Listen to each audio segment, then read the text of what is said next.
ሰላም ነሽው ቤተሰብ ከመይወንኩም ከመያኒርኩም ኣነ ሰላም እግዚአብሔር ይመስገን ከመይ ኣለኹም እንኳን ደህና መጣኹም ንኹላትኩም ማለት እዩ ለማዓት ድማ ብሓዳሽ ቪድዮ መጠንያኹም ማለት እዩ ብሓዳሽ ቪድዮ ተኣያ ትብል ያው ለማዓንቲ ትማሊ ቦርስ ትማሊ ብሓፈሻ ኣብዚ ውሽጢ ሶመን ዝተፈጠረ ነይና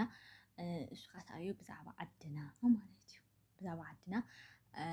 ኣብዚ 45 ዓመት ንሪኦ ጠኒሕና ኢና ኣብ ደገ ለቕመጥ ዘብለ ብሻኦላት ብሓዘን ብክፉእ ነገራት ጠኒሑ ማለት እዩ ኣብ ዓዲ እኒአ ከዓ ያው ብኣካል ኣብኡ ተሳቲፉ ብዙሕ ሕማቕ ይፅብቆ ተጋኒፉ ሓሊፉ ገለመለ እፎይታ ከይበለ ከሎ እቲ ሰብ ሕጂ ሓደ ሰብ ከይተረድአ ሓደ ሰብ ገና ሕጂ ተረዲኡ ሓዘኑ ከየውፅአ ሓደ ሰብ ድማ ገና ፀሊሙ ካብ ርእሱ ከየውረደ ነፀልኡ ምግምጣል ከየቋረጠ ከሎ ኣብ ሕጂ ሰዓት ድማ ያው ንኩናት ይዘጋጀሉ ማለት እዩ ኩናት ንክገብሩ ዝተረፈ መንእሰይ ካብ 110% ተተሪፉ ነዚ 10% ተረፈ ድማ ንክጠፍእ ማለት እዩ እና ብጣዕሚ ልሕዝነካ ብጣዕሚ ለውሄካ ማለት ከም ሰብ ኮንካ ክትሓስብ ከለካ ዝኾነ ይኹን ፀገም ዝኾነ ይኹን ሽግር ክፍጠር ይኽእል እዩ ዝኾነ ይኹን ፀገም ክፍጠር ይኽእል እዩ ግን ኩናት ግን መማረፂ መፍትሒ ክኸውን ግን ፍጡም ክኾን ኣይኽእል ብፍጡም ተኣምር ማለት እዩ ዝኾነ ይኹን ካልኩሌሽን ስልሒት ኣካይድካ ኩናት መፍትሒ ክኸውን ኣይኽእል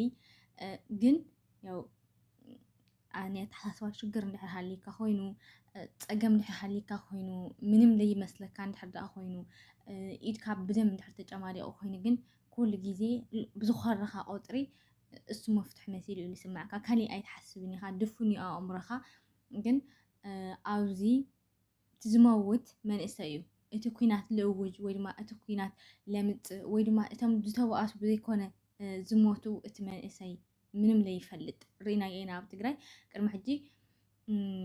እሳቶም ብዝተባኣሱ እሳቶም ሕማቕ ነገር ብዝተገባበሩ ነቲ መንእሰይ ኣርጊፎሞ እቲ መንእሰይ ምስ ረገፈ ሰላም ምስ ኮነ ድማ ኢዱ ሲኢኑ እግሩ ሲኢኑ ሂወቱ ሲኢኑ ዝዘከሮ ሰብ ድማ የለይ ማለት እዩና ማለት ኩሉ ነገር ኦፊሻል ስለዝኾነ ምንጋር ወይ ምድግጋ ምናምን ኣየድልየን እዩ ኩሉ ሰብ ሰኣን መሐከሚ ሂወቱ ለሕለፈ መዓት እዩ ሰኣን መሐከሚ ብዙሕ ሽግራት ኣብ ውሽጡ ዝፈጠረሉ መዓት እዩ ሰኣን መሐከሚ ብስቃይ ዝሳቀለ ሰብ ዝሳቀ ዘሎ መንእሰይ ውሑድ ኣይኮነንና እዝታት እንዳረኣኻ ናሃለኻ ሰብ ገዝኡ ከይተመለሰ ከሎ መረበቱ ከይተመለሰ ከሎ ኣብ መንገዲ ጎደና ሓደር ኮይኑ ከሎ ደቂ ኣንስትዮ ተዓሚፀን ክስካብ ሕጂ ዝኾነ ይኹን መፍትሒ ከይረኸባ ከለዋ ክስካብ ሕጂ ዝኾነ ይኹን ናይ ስነ ኣእምሮዊ ክኸውን ይኽእል ዝበፅሐን ማሰይቲ ክኸውን ይኽእል ሕክምና ክኸውን ይኽእል ምንም ነገር ክስካብ ሕጂ ከይረኸባ ኣብ ገዛ ካብ ማሕበረሰብን ተነፂለን ኣብ ገዛ ተቐሚጠን ዘለዋ ኣድየን ትቑፀረን ማለት እዩና እዚአን ማሕበረሰብ ከይተቀላቀላ ከለዋ ፍቅሪ ሆስፒታላት እኒአው ጥዑይ ሕክምና ከይረኸቡ ከለዉ ሌላ እቶም ብሂወት ማሲ ከምታ ኢልበሃል ዝቁጠሩ መንእሰይ ነቶም መሲሎም ዝኒአው ንኸምስሉ ኩሉ መንእሰይ ልማስያ ምእንትን ክኸውን ሕጂ የብለለውና ኩላና ክንነቅሕ ይግበአና ማለት እዚ ግዜ እዚ ጀነሬሽን እዚ ናትና ጀነሬሽን እዩ ስለዚ ናታይ ክንገብር ኣለና ኮይና በቃ ምስ ዝኾነ ይኹን ሓይሊ ሰላም ዝመርፅ ሓይሊ እንድሕር ተሃልዩ ምስኡ በቃ ብዝኾነ ይኹን መማረፂ ምስኡ ክንከውን ዘለና ምስኡ ክንከውን ምርጫና ሓርያና ክኸውን ዝግብኦ ዝኾነ ይኹን ማለት እዩ ዝኾነ እገሌ ይኹን ብዘይገድስ ሰላም ዘለዎ መንፈስ ሰላም ዘለዎ ከባቢ ናብኡ ኬና ክንዓቅል ድዩ ምስኡ ዲና ክንውግን ወይ ናይ ሰላም ሓሳብ ዲና ክነምፅእ ዋትኤቨር ግን ህይወትና ከመይ ጌርና ክንድሕን ከም ዘኒእና ከመይ ጌርና ክንነብር ከም ዘኒእና ንሕናን ጥራሕ ኣነን ጥራሕ ህይወት ከድሕን እኒአኒ ተሓደከሙ እምበር ሞይትካ ዝዝክረካ ሰብ የለን ስድራ ስዋኣት ተባሂልካ ክትንጋላታ ኢኻ ትውዕል 3-4 ሓንቲ ኣዶ ቀቲላ ዝኾነ ይኹን ነገር ክትረክብ ኣይትኽእልን እያ ውላዳት ዝህሉላ ነይራ ንዓኣ ግን ካሊእ መመሰለት ነይራ ወርቂ መመሰለት ነይራ ምፀበቐት ነይራ መኮራዐት ነይራ ማዕርግ መኾንዋ ነይሮም ደቃ ግን የለውን ብድሕሪኦም ማይጣዕማን ደቃም ኣይነበሩ ማለት እዩና ስለዚ ንዓና ብቻ ምንባር ዘይኮነ ንስድራናም ካብ ሓዘን ክነውፅኦም ንድሕር ኮይና ንሕና ግደ ከድልዩ ማለት እዩ ስድራና ካብ ንባዓት ክነድሕኖም እንድሕር ኮይና ንሕና ግደ የድልዩ ማለት እዩ ስለዚ ኩላትና ንዝኾነ ይኹን ሓይሊ ናይ ሰላም ምርጫ ክንከውን እኒአና ንሰላም ክንኩስኩስ እኒአና እምቢ ንኩናት ክንብል እኒአና እምቢ ንኩናት ዝኾነ ይኹን ናይ ደገ ይኹን ናይ ውሽጢ ይኹን ኩናት ለምፅ እንድሕር ኮይኑ ንዓኻ ቀታሊኻ ጨፍጫፊኻ እምበር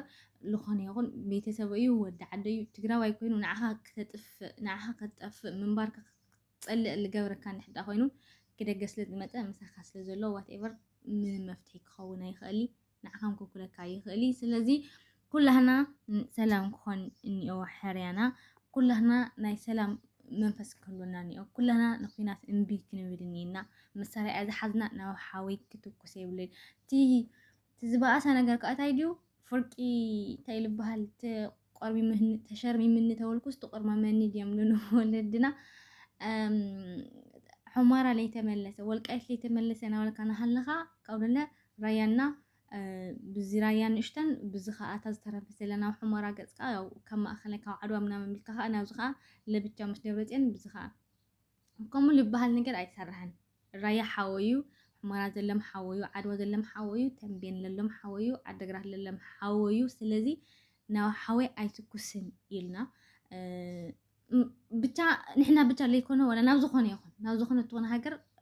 ከም ካልኦት ከም ድልያም ድኳሕኳ ይበሃል ጉዳይ ኣይኮነ ንሕና ግን ከም ተጋሩ ስፔሻሊ ከም ተጋሩ ከም ዝተሃሰና ከም ዝሞትና ከም ተጨፍጨፍና ፍትሒ ከም ዝረኸብና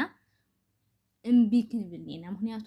እዚ ኩሉ ነገራት ኣብ ልዕልና ተፈጢሙ ግልፅ ዘለና መንግስትን ስልና ዝተሓለቐ መንግስትን ክስካዕ ለይብልና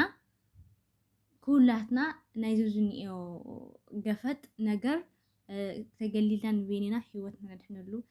መዳይ ክንናዲ ኣለና ኩለኩም ይደሊ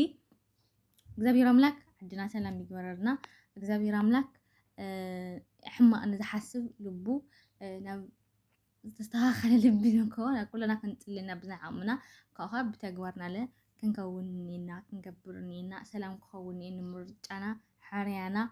ብዝኾነ ይኹን መለክዒ ናይ ኩናት መንፈስ ክህልወና የብሉን ልዕሊ ማንም ነገር ንሕና ኩናት ስለንፈልጦ ማለት እዩ እና እዚኣ ትመስል ነይራ ናይ ሎማዓንቲ ቪድዮ ሰላምና ዓድና